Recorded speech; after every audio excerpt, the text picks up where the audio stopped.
Bonjour tout le monde, bienvenue dans cet épisode numéro 3 concernant notre série sur l'âme, l'enfer, le paradis, la résurrection, la nature de la vie et de la mort, et la nature de l'homme.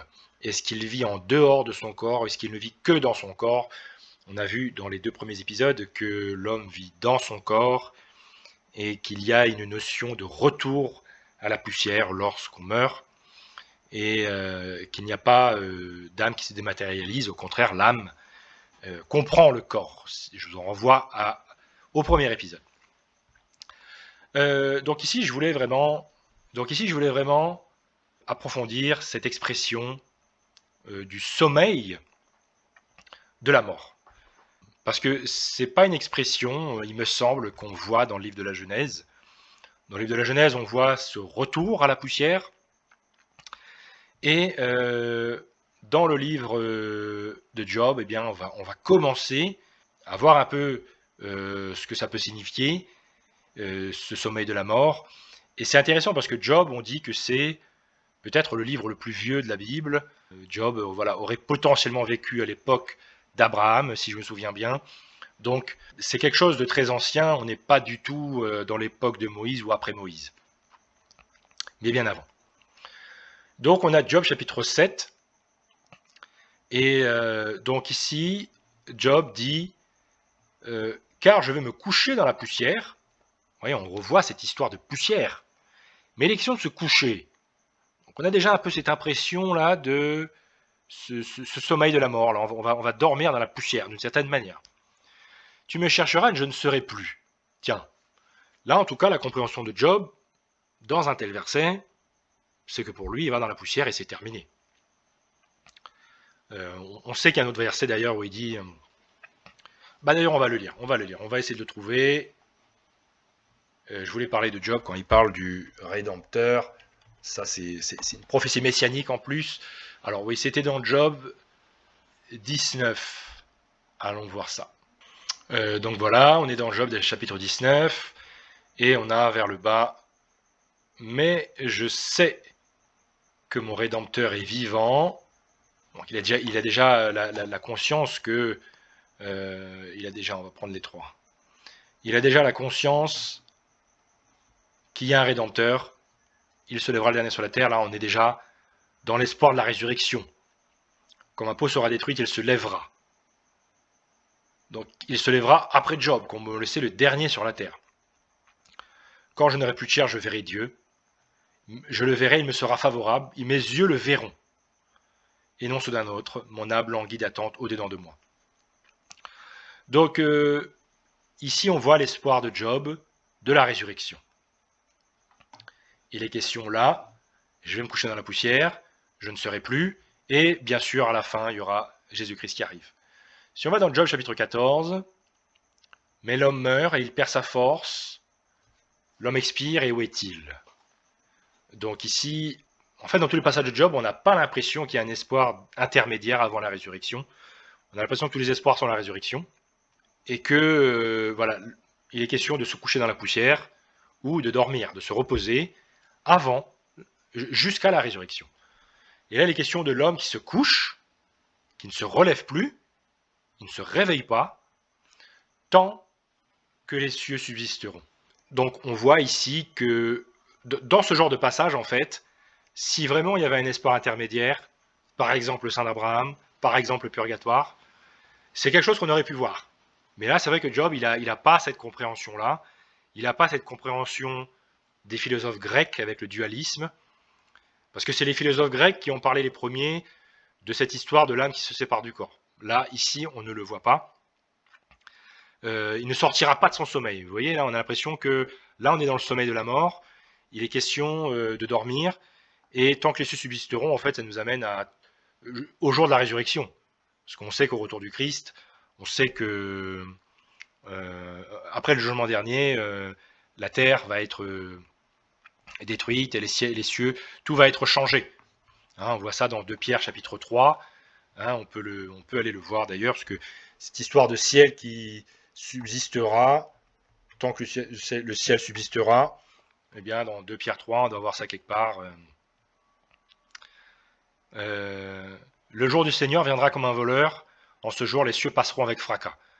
Donc, vous voyez, c'est vraiment la question de... C'est ça que Job il disait un peu là. Tant que les cieux subsisteront, tant que le jour du Seigneur n'est pas là, ils ne se réveilleront pas. Et le jour du Seigneur, c'est le jour de la résurrection. Voilà, si on va dans Job chapitre 19. Non, on l'avait vu celui-là. Job chapitre 27. Aussi longtemps que j'aurai ma respiration et que le souffle de Dieu sera dans mes narines, mes lèvres ne prononceront rien d'injuste. Ma langue ne dira rien de faux. Donc là c'est assez intéressant parce que tant qu'il a le souffle de Dieu, Job dira la vérité. Et par déduction, on comprend que quand il n'aura plus le souffle de Dieu, il ne pourra plus rien dire. Il ne pourra plus avoir de discours. Pour lui, là, on a l'impression que tant qu'il est vivant, tant qu'il est dans son corps, il pourra parler, mais que quand le souffle de Dieu sera plus là, il ne pourra plus rien dire. Mais c'est vrai que si on pouvait vivre en tant qu'âme dématérialisée, on pourrait encore dire des choses. D'ailleurs, quand il y a des séances avec les spiritistes et que les gens, que certaines personnes vont évoquer les morts, il y a des sons qui sortent, il y a des choses qui sortent. Donc il y a des discours qui sortent. Là, visiblement, Job, lui, il n'a pas cette compréhension-là. Maintenant, comme on le disait dans le premier épisode, que je vous invite à revoir si vous ne l'avez pas vu, les gens parlent de révélation progressive. Mais comme je disais, la formule de la vie dans Genèse 2 et 3, les enseignements qui y sont donnés ne vont pas changer dans le reste de la Bible. La Bible ne va pas contredire ce qui a été dit dans Genèse. Donc je vous renvoie vraiment à cette partie-là et de ne pas vous laisser induire en erreur avec cette histoire de révélation progressive. Ça ne s'applique à mon avis pas pour la nature de l'homme, de l'âme, etc. Tout est défini dans Genèse 2 et 3. Et donc, voilà, comme je disais, si 2 fois 2 égale 4 dans Genèse, 2 fois 2 sera égal 4 dans le Nouveau Testament. Et on va aller dans les psaumes. Donc là, on arrive plutôt à l'époque de David. Donc on est bien plus loin. On est peut-être 1000 ans, plus de 1000 ans après Job. Et il est question de « Donne-moi à mes yeux la clarté, afin que je ne m'endorme pas du sommeil de la mort ». Donc là, on voit cette expression du sommeil de la mort. On comprend ce que c'est. Psaume 115. Il y avait d'autres psaumes qui en parlaient, mais je ne vais pas tous les citer. « Ce ne sont pas les morts qui célèbrent l'Éternel, ce n'est aucun de ceux qui descendent dans le lieu du silence, mais nous bénirons l'Éternel. Dès maintenant et à jamais, louer l'Éternel. » Donc là, vous voyez, pour l'auteur de ce psaume, là, les morts ne célèbrent pas l'Éternel. Pourtant, les saints qui sont morts pourraient célébrer l'Éternel si cette doctrine de l'âme immortelle et dématérialisable était vraie. Mais visiblement, seul, quand il dit nous, là, ici, mais nous, c'est entre guillemets nous les vivants. Quand on est dans son corps, on peut louer l'Éternel. Quand on est mort, on ne peut plus le célébrer. Pourtant, d'ailleurs, il est question de lieu du silence. Donc, on a l'impression que quand on meurt, là, vraiment, c'est le silence. Il n'y a plus de discours, un peu comme c'était induit par Job. Donc là, les morts, même Abraham, par exemple, là, visiblement, ne célèbre pas l'Éternel. À moins qu'on veuille ajouter des choses au texte biblique, qu'on veuille imposer des choses. Un petit peu plus loin avec l'Ecclésiaste, parce que là c'est écrit par Salomon, donc c'est un petit peu après. Donc les vivants en effet savent qu'ils mourront, mais les morts ne savent rien. Donc là, c'est clair. Tout ce que ta main trouve à faire, fais-le avec force, parce qu'il n'y a pas d'œuvre, il n'y a pas de pensée, il n'y a pas de science, il n'y a pas de sagesse dans le séjour des morts où tu vas. Donc là, il nous dit vraiment, quand tu es vivant, fais ce qu'il y a à faire, quand il y a mort, on ne peut plus rien faire.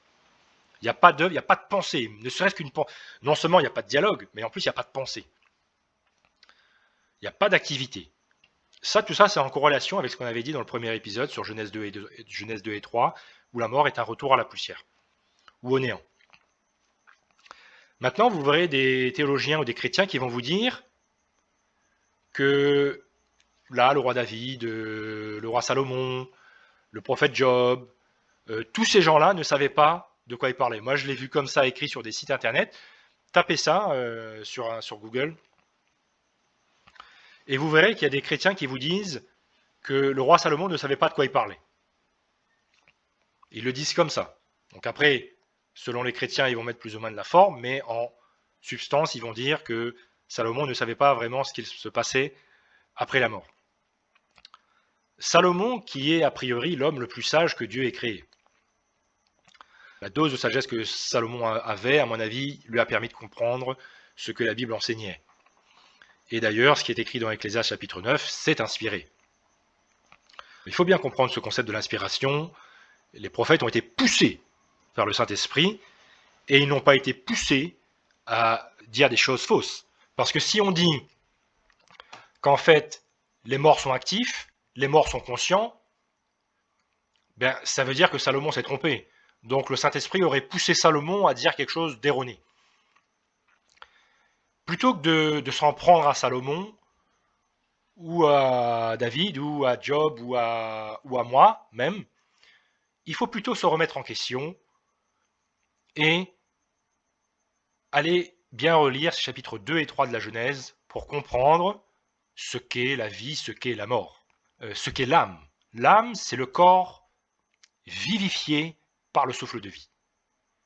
L'âme, ce n'est pas quelque chose de dématérialisable. L'âme, en fait, à la grande surprise de beaucoup de chrétiens, dans l'âme, il y a le corps. L'âme, c'est la vie, c'est l'être. Ce n'est pas une espèce d'entité dématérialisée qui flotte dans l'air ou dans une dimension céleste.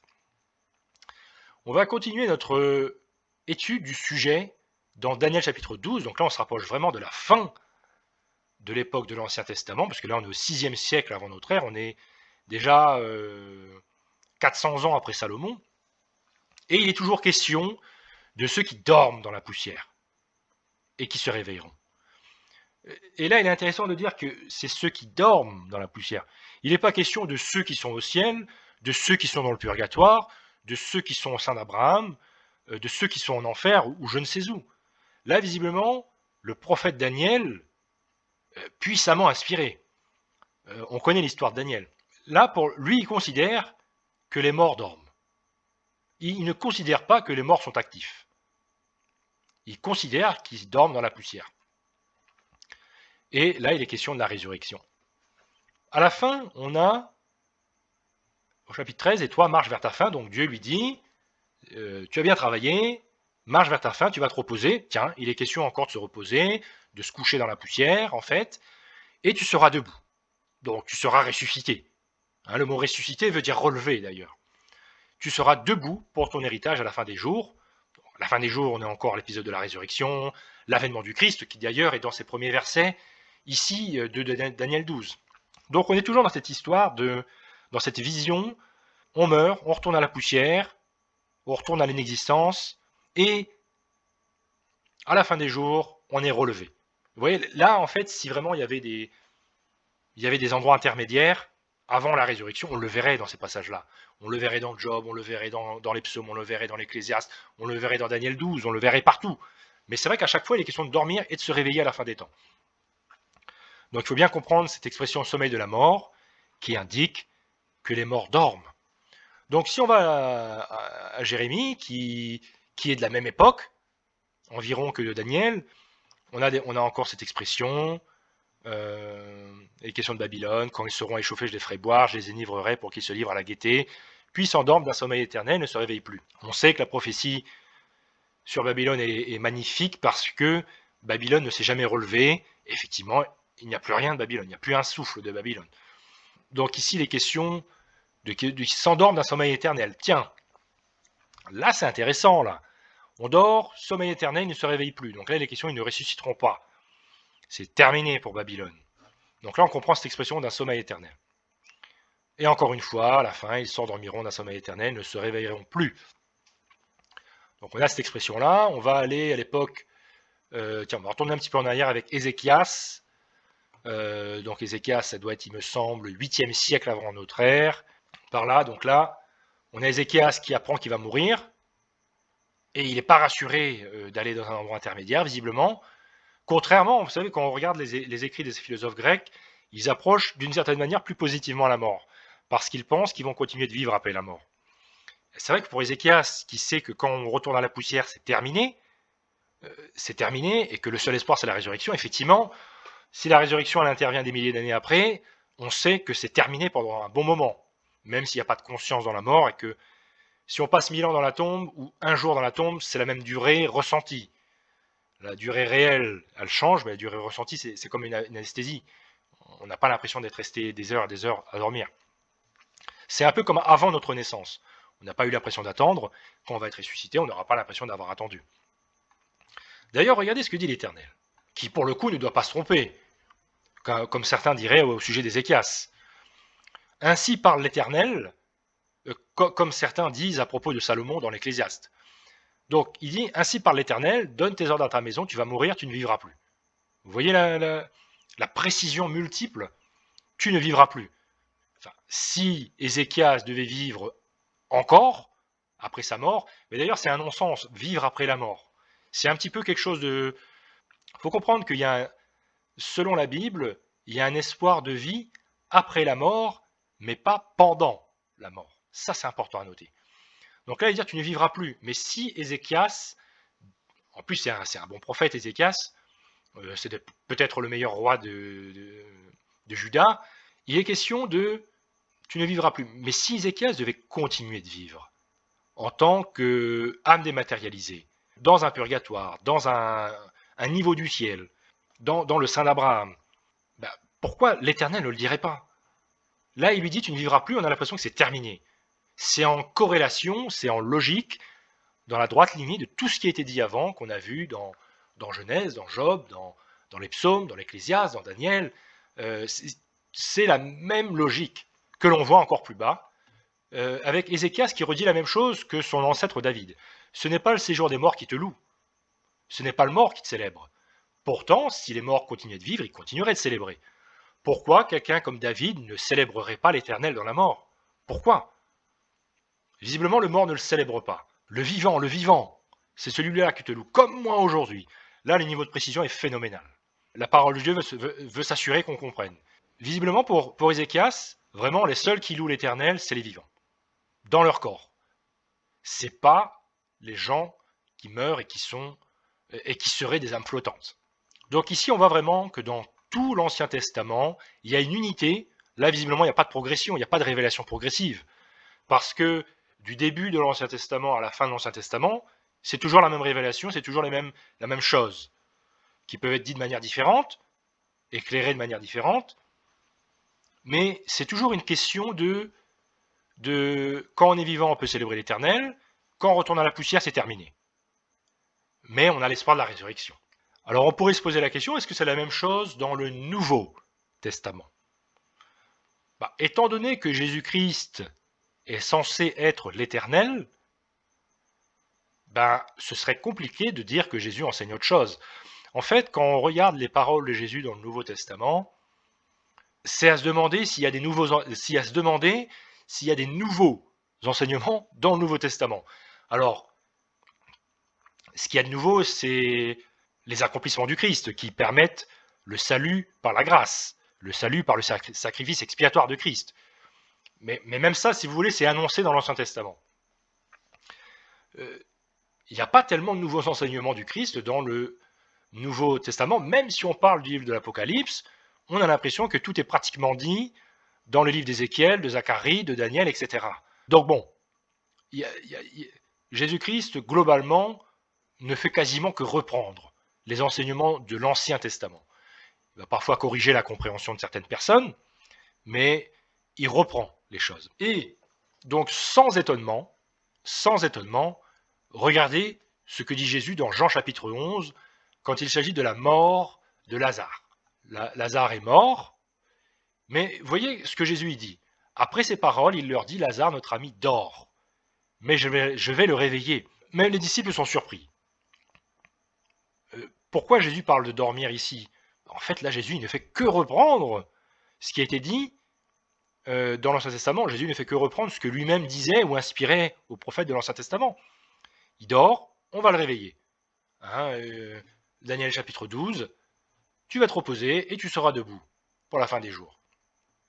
Et après, Jésus clarifie Lazare est mort. Donc il dit Lazare dort et Lazare est mort.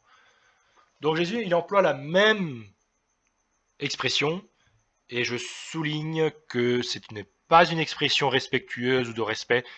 Qu'est-ce que je veux dire par là? C'est que beaucoup de chrétiens, pour échapper à ce que Jésus dit ici, ils vont dire que c'est une expression pour adoucir sa parole.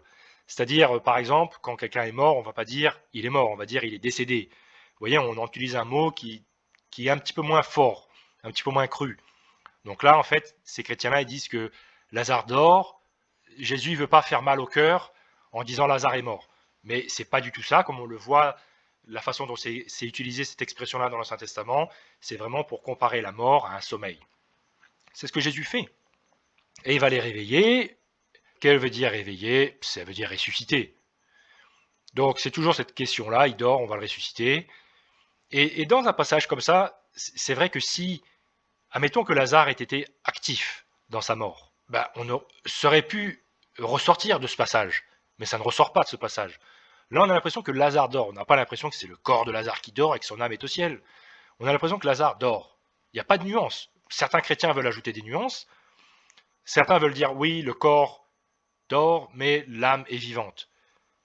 Vraiment, il faut ajouter des choses dans le texte, je pense, pour défendre une telle position. La mort est comme un sommeil qui prend fin à la résurrection, et je renvoie à l'épisode numéro 2, où on traitait d'Ézéchiel, chapitre 28 et verset 19, où il était question que Satan ne serait plus à jamais.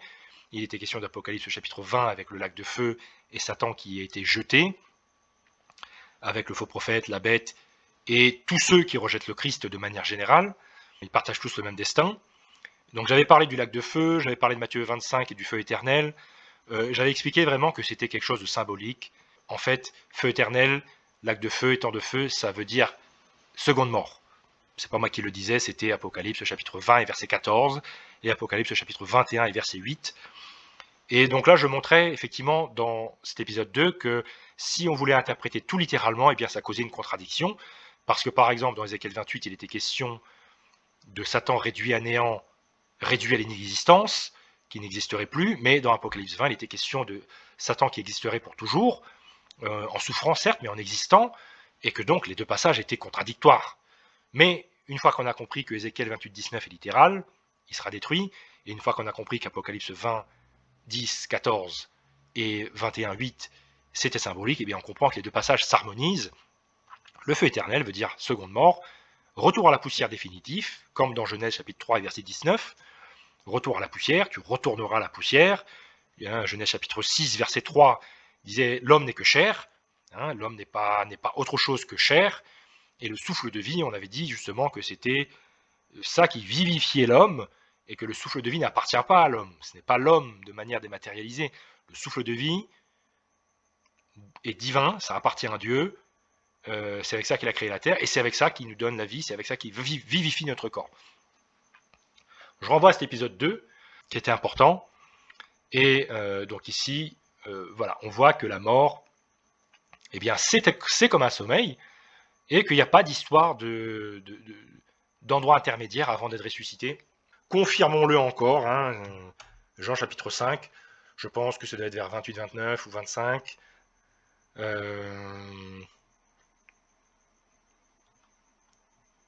Voilà. Là, il est question de la résurrection. Et là, il dit Jésus, où tous ceux qui sont dans les sépulcres entendront sa voix. Vous voyez, c'est ceux qui sont dans les sépulcres dont il est question. Et Jésus ne dit pas ceux qui sont dans l'enfer, ceux qui sont au purgatoire, ceux qui sont dans le sang d'Abraham. Non, Jésus il considère que les gens sont dans le sépulcre. Il ne considère pas qu'ils soient ailleurs. D'ailleurs, on l'avait vu dans Daniel 12, plusieurs de ceux qui dorment dans la poussière. Là, vous voyez, Daniel, il n'avait pas l'impression, il n'avait pas la compréhension que les gens étaient ailleurs que dans la poussière, dans l'attente. Ils sont plutôt dans la poussière, dans l'attente de la résurrection. Ils ne sont pas ailleurs. Et Jésus, ici, dit toujours la même chose. Donc c'est pour ça que moi, quand j'entends le concept de révélation progressive, où on dit par exemple que Salomon dans l'Ecclésiaste ne savait pas de quoi il parlait, ne comprenait pas vraiment ce qu'il y avait après la mort, c'était son erreur à lui en fait de comprendre ça comme ça, il n'avait pas eu la révélation, etc. Moi j'ai l'impression en fait que Salomon il avait très bien compris, que David il avait très bien compris, que Job il avait très bien compris, et bien sûr Jésus lui dit la même chose qui a toujours été dit avant lui. Enfin avant lui, avant sa vie terrestre du moins. Voilà, je pense qu'il est important de revenir à une doctrine saine qui est que l'espoir c'est la résurrection, et on le voit notamment dans 1 Thessaloniciens, alors c'est un passage qui est clé également. Alors, nous voilà, verset 13, très très connu ce verset.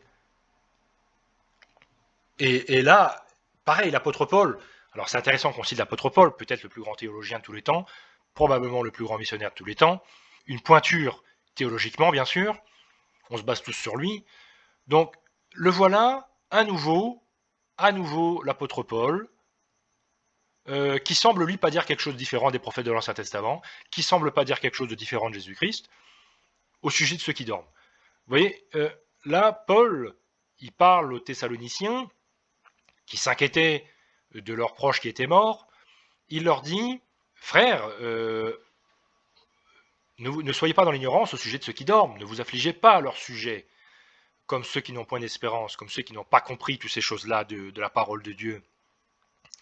Ici, il leur dit, en fait, au sujet de ceux qui dorment, vous voyez, il ne dit pas au sujet de ceux qui sont dans le sein d'Abraham, au sujet de ceux qui sont au purgatoire, au sujet de ceux qui sont en enfer, au sujet de ceux qui sont au paradis, au sujet de ceux qui sont au ciel. D'ailleurs, Jésus est allé au ciel après sa résurrection.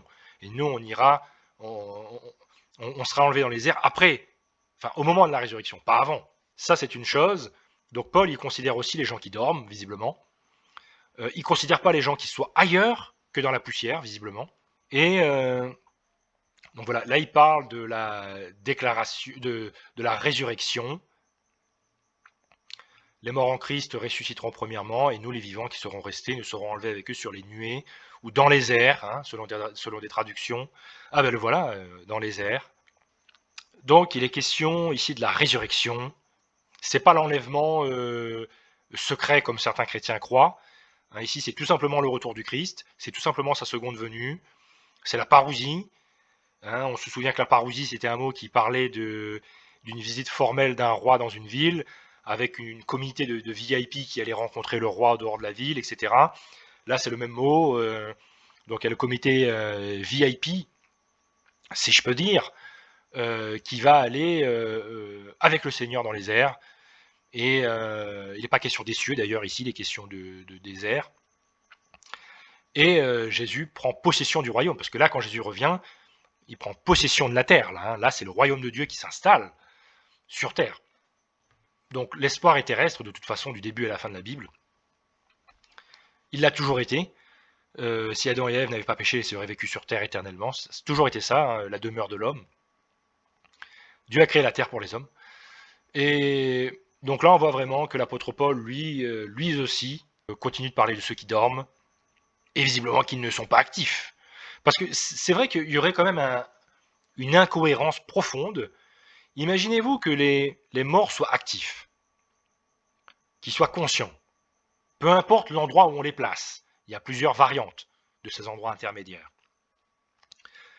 Imaginez-vous que les morts sont actifs. Mais dans ce cas-là, pourquoi cette expression du sommeil, de ceux qui dorment? Ce serait la dernière expression qui serait utilisée. Revenons à Jean 11. Si les morts sont actifs, quelle erreur de dire qu'ils dorment. C'est complètement... D'ailleurs, le concept de résurrection présuppose que le mort il est en train de dormir, parce que ressusciter, ça veut dire relever. Mais si vous êtes au ciel quelque part actif, vous n'êtes pas réveillé en fait, vous n'êtes pas relevé. Au contraire, on vous prend en haut et on vous ramène en bas, si on était au ciel. Ça veut dire qu'on est ramené de haut en bas. Or ici, il est question d'être réveillé, et en fait on passe du bas au haut. C'est complètement l'inverse. L'espoir d'âme dématérialisée et d'âme active au ciel ou ailleurs, c'est complètement contraire à cette expression du sommeil de la mort. Cette expression serait trompeuse. Donc voilà ce que je pouvais dire sur cette expression. Et nous avons traité Matthieu 25, le feu éternel par exemple, dans l'épisode précédent. On traitera d'autres passages, notamment la parabole de Luc 16, du riche et de Lazare, pour faire sens de tout ça et ne pas se laisser piéger ou ne pas se laisser induire en erreur en interprétant des choses littéralement alors qu'elles doivent être interprétées symboliquement. On verra aussi d'ailleurs la transfiguration du Christ avec Moïse et Élie. À bientôt.